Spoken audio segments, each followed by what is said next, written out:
Hello, my name is Ricky Pound and I'm a collector of early 18th century Meissen porcelain, and I just wanted to show you a few of my pieces which are my favourites, and this is one of them.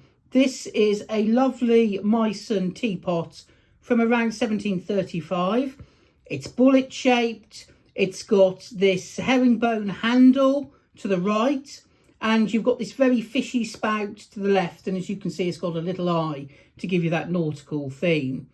It dates from around, as I said, 1735, and it was probably painted by someone similar or even by Johann Georg Heintze.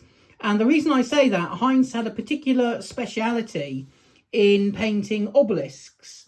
I'm just going to go down here. In the Meissen factory, the artists were not allowed to sign their works in any way. So what Heintze tended to do, he used to use things such as obelisks to indicate he was the author. And sometimes they would even be signed with monograms hidden away on pieces of sculpture or statuary or various other things as that. You can see here you've got this very prominent obelisk. In the central cartouche, you've got two peasants in front of it within this very heavily gilded cartouche as well, which goes with the very original lid as well. And then around the outside, as we'll see in a minute, we've got these insects and flora which have shadows, something you also find around 1730 to 1740 as well. So I'm just going to turn it around so you can see the other side of this absolutely magnificent teapot. And here you have probably the same peasants again, but this time you've got a classical statue rather than an obelisk. And then you've also got the lid or the cover, which is original as well.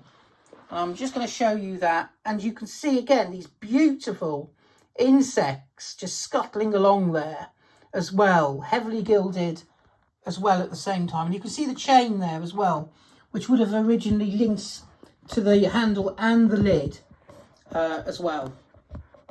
I'm just going to turn it around a little bit more so you can get an idea of some of the flowers that have been painted on the front.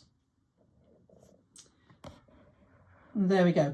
And this teapot does have a bit of provenance because I bought it at auction from a sale that was selling some of the belongings of the architectural historian and art historian Roy Strong as well. So it's quite nice to have a teapot at my house that was originally owned by the author of some of the books that I've got in my library. I'm just going to finish off just by showing you the base, which has got the crossed swords. There we go. And the gilder's letter G, or it could possibly be a C.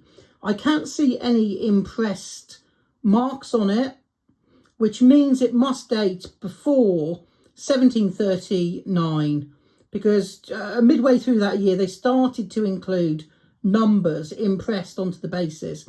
Before that you have certain jeweler's marks, which I haven't found on here, which again is another good way of dating it. So I'm just going to put it back there. So to round up, a lovely bullet-shaped Meissen teapot with the original lid, probably painted by Heintze, with a date of around 1735, and accompanied by this lovely gilding and shadowed insects and flowers. Thank you.